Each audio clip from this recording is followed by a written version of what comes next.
Hello everyone. Good morning, Monday, the beginning of the week. Brian Jennings here. The critical sorcerer, the millennial dragon. This channel exists to discuss whatever the fuck I want. But primarily, it exists to discuss the condition, which is my relationship with Quentin Tarantino, the filmmaker. I wrote him a series of letters about playing the lead in the movie Critic, and everything has degenerated into this disgusting psychic siege that he can always deny. Plausible deniability, baby. I don't know. I was sucking my wife's feet this whole time. I don't know. Right, and so it's a long story, and my point is that like I'm now infamous. I'm not famous. I'm infamous. What's bigger than fame? Infamy. As a result of my condition with, right, the condition. It's not my, it's our condition, right? Which is a subtle, psychic, ephemeral, boom, case study in remote viewing. Right, and so you can say, oh, he's lost his mind, right? Like that's what Quentin tells people. Oh, he's insane. Oh, see, like I'm glad he didn't give me what I wanted because he's insane. When in reality, right? And this is, and again, right? I can't stress this enough. I understand exactly what I'm saying. That this is pure evil. That's like, yes, like I understand what I'm saying. He entered into a campaign with the people around him, with the degenerates that call him master, to make me appear insane, he wanted me to blow my brains out. He still wants me to, right? I thought it was about my scene. I don't know anymore. I just don't know anymore. I find it hard to believe that if he wasn't using my scene after, like, I don't know, the 100th email that I sent to WME asking them what the truth of it was, they would have said, we're not using your scene, fuck off. Right? But, you know, Quentin is a goblin. He's hovering over everyone involved. He's turned all my heroes against me, and so now it's incumbent upon me to help him turn the whole world against me. Because our condition psychologically is dangerous for both of us, no matter what he says. No matter what he tells people, right? So I'm going to write every single person that I admire, every single person who's on the level, who understands, right? Every single voting member of the Academy, right? And remind them all that this is the actual condition of the movie critic. And I'll let him lie 100,000 times over. Right? It's funny that he's just gonna steep himself in bile. And so it's become comedic to me in that way. That like, okay, you're so like devoted. Like there is no David Fincher film. Right? That he's like, oh, it's an April Fool's joke. Like, that's like, right? He was hoping I'd blow my brains out, and then he'd say, see, gotcha. And he's still hoping that. But I'm never going to. So, right? I don't know. Is he prepared to just let me keep making videos, let me keep writing about this? Right? Tarnishing his reputation forever? Right? Because the truth of the matter is that I am telling the truth. The objective truth. It can't be objectively proven. So, right, I told him all my secrets. I told him I put them all on paper, right? Because I felt bad initially. I don't feel bad anymore. He got what he wanted.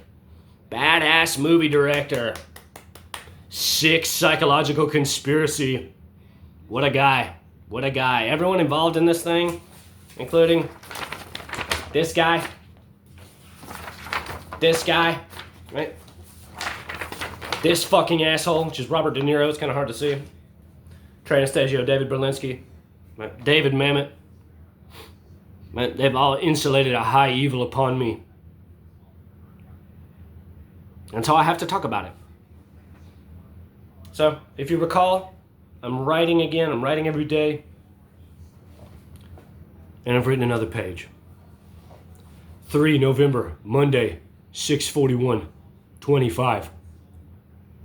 I have been awake for some hour. My thoughts are feral.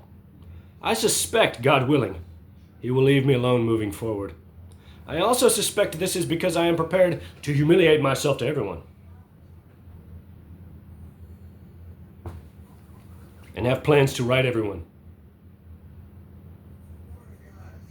It's nice that I wake up now, only very recent, and am not immediately tortured. It's nice Quentin doesn't put gunshots through my headshot, through the corpse he has decomposing in his sex dungeon. I suspect he has a life-size bust of my head that he repairs every time he mutilates it with gunfire. Not him. He sucks feet. But he watches, calculating in his mind's eye the strongest methods of seeing me suffer. I often wonder what he is prepared to endure. If he would outright murder me, if I just went full savage, blasting AR-15 rounds into his picture.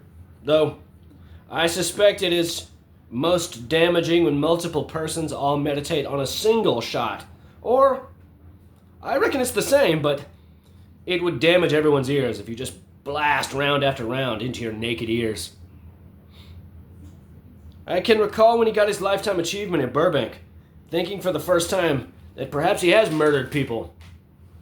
That he has a body count buried out back on Mulholland Drive. Or dissolved completely in acid. So much rage and hatred in his mind. And of course he always has plausible deniability. Though, I suspect they all know who he is. They've just never had someone reduce it in such a way. Or to hold them all accountable for their vapid acceptance. Here's a better question. What if I did the same thing to Trey during this New Year's run? If I succeed in the way that Quentin has succeeded against me, he will likely collapse. Or, say, aemanuel. He likely speaks publicly. What if I do the same thing to him, Stacy Scher? I have no choice but to right everyone, because I will likely descend into black magic proper if I cannot ensure that the whole world understands the condition between Quentin and myself. Not out of want, out of need. They have to understand how fucking awful he is. So I crawl all the way into their minds, taking my time, writing, talking about it, setting the record straight, helping us both move on. So, right? This is not about money. This is beyond money, right? This is the zeitgeist. This is bringing everyone into the conversation. That's all. That's all. Like, we all make choices in life, right? So, I thought I made the wrong choice as far as not eating Quentin's ass, not playing the telepathy mind game, but seeing how fucking degenerate he is, right? And he is the most evil man in the world. There's no other way to put it. He is the definition of the Antichrist. He's a sad, weird occultist. Him and that fine fucking wife he's got. Right? So this is about just bringing everyone into the conversation, right? He didn't cancel that movie because of aloof artistic reasons. He canceled it because of the palpable reviews that I put in writing that I was going to do every day.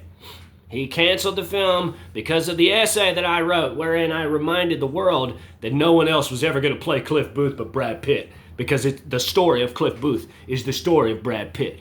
Right? Cliff Booth destroyed his career by murdering his wife. Brad Pitt tarnished his career by beating up his wife. It's the same story. They're not different. They're not different stories. Right? That's why he canceled the film. Right? Because he didn't want me. Right? I guess in the beginning he wanted me to play the role.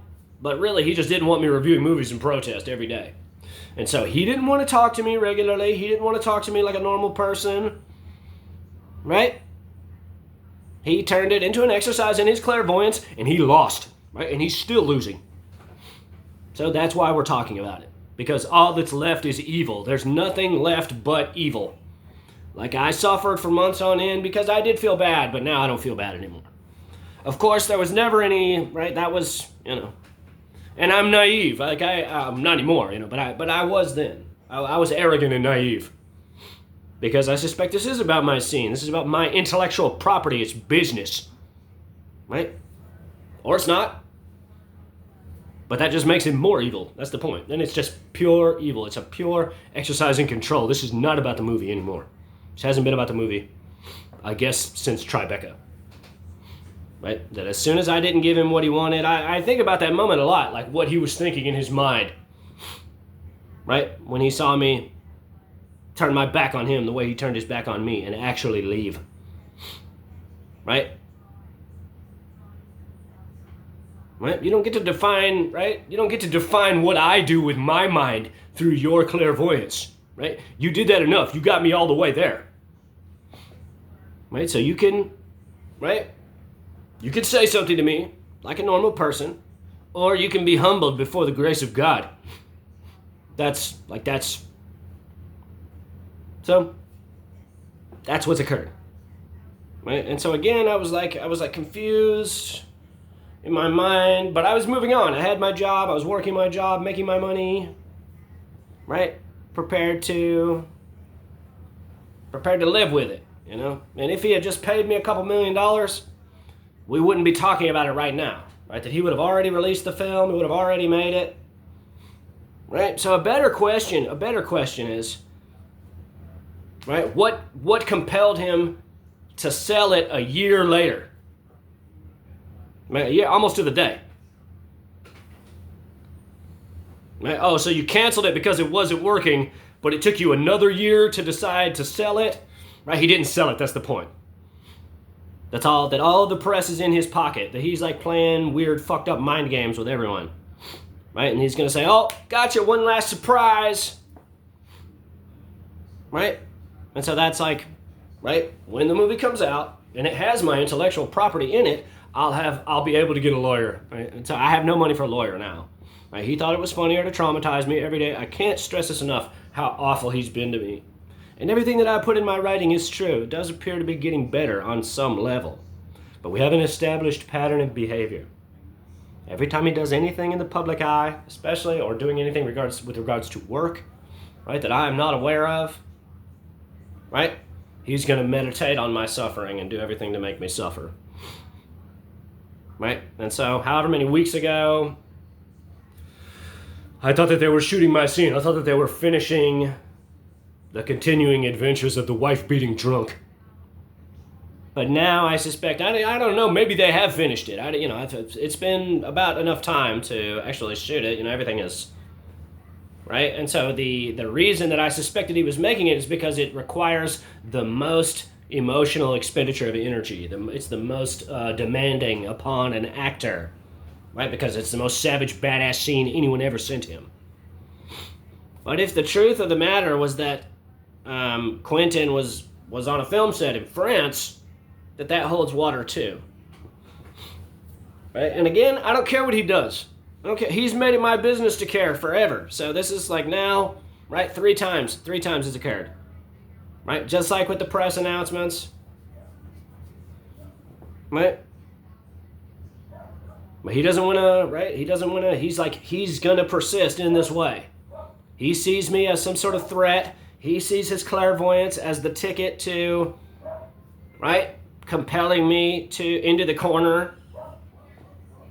And so I have to be above it. And this is my point. This is what I was talking about in my writing, is that, like, honestly, I have to be prepared to descend into the nastiest black magic anyone can practice. Right? Those gunshots, right? Those needles, doesn't get any uglier. Right? And so if Train Anastasio is on stage, he's defenseless as a psychic, right? That's the point. Unless he has clairvoyance that protect him, and I know he doesn't. Right? Unless he does.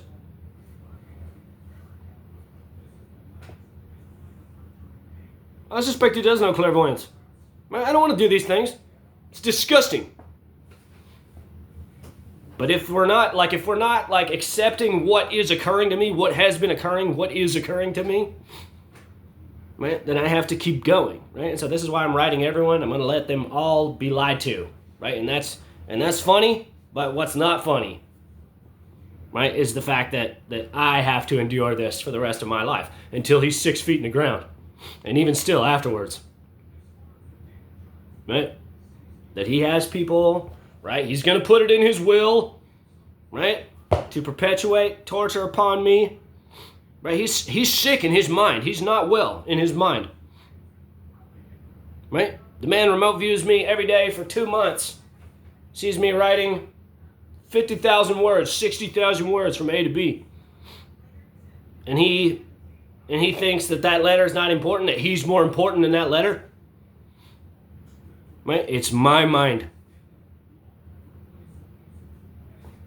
So, I chose my side. Right? That's not a death sentence. Everything that he's done has been towards the compulsion of my suicide.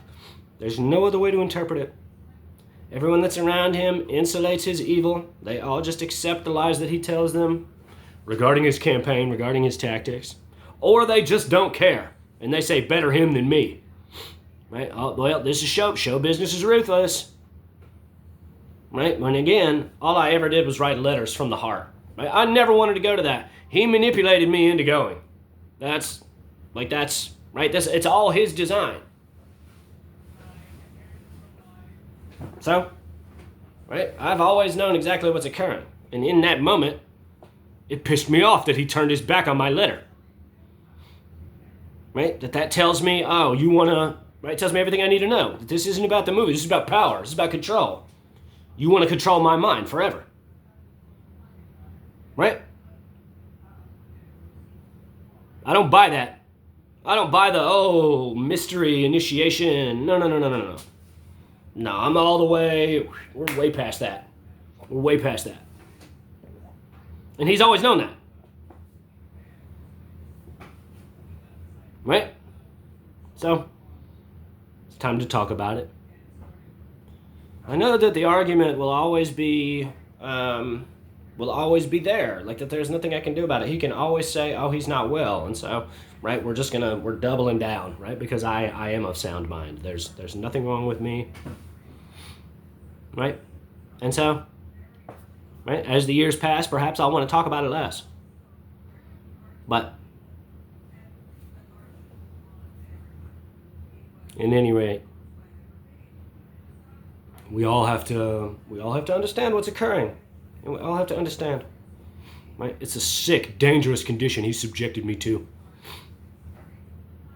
Right? And so, right, I don't know. It does. It baffles me. It baffles me. For me to espouse such detailed things of what's occurring, right? That they just say, oh, how unfortunate. Oh, yes, poor Quentin. Right?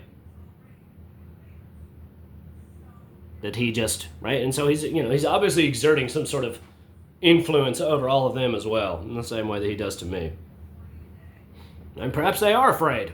Perhaps they do have, right? He just lies to all of them. Like that's, right? If he has nothing to hide, right, then he would be prepared to debate me in public. Then he would be prepared to make a statement about me. That's the point, right? He's interested in deception. He's interested in cunning. He's a sick, evil man, right? He doesn't appreciate anything that he has, right? Doesn't appreciate that beautiful wife. Doesn't appreciate those beautiful kids. Doesn't appreciate all that money. I mean, if he appreciated those things, right, he would have let me go.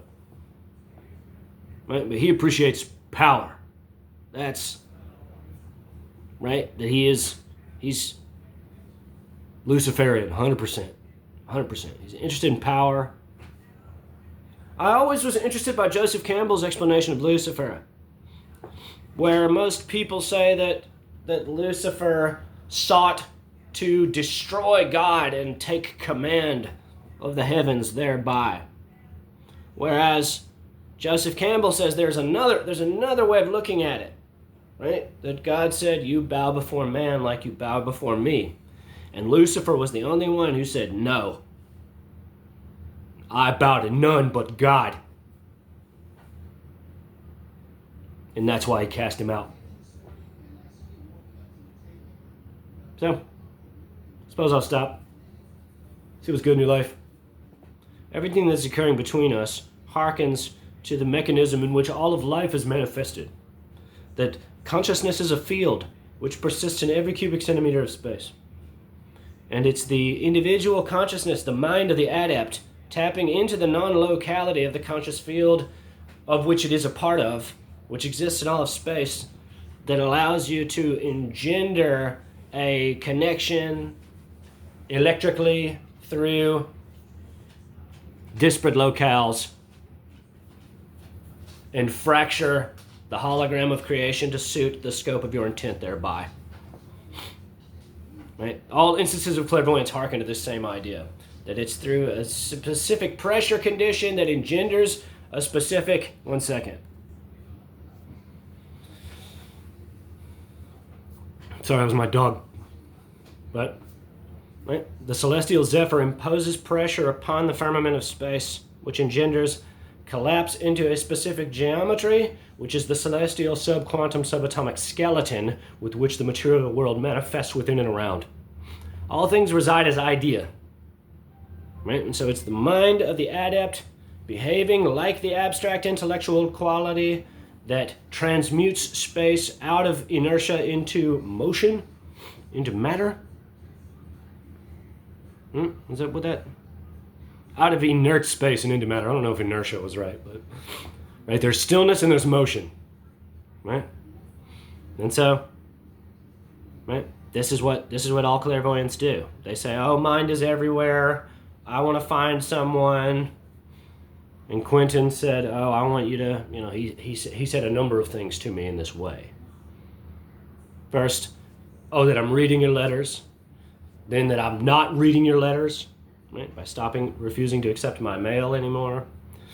Then, by canceling the film, right, saying, oh, I got the message, I don't want you reviewing movies and protest every day. Right, then I want you to question me about cinema speculation.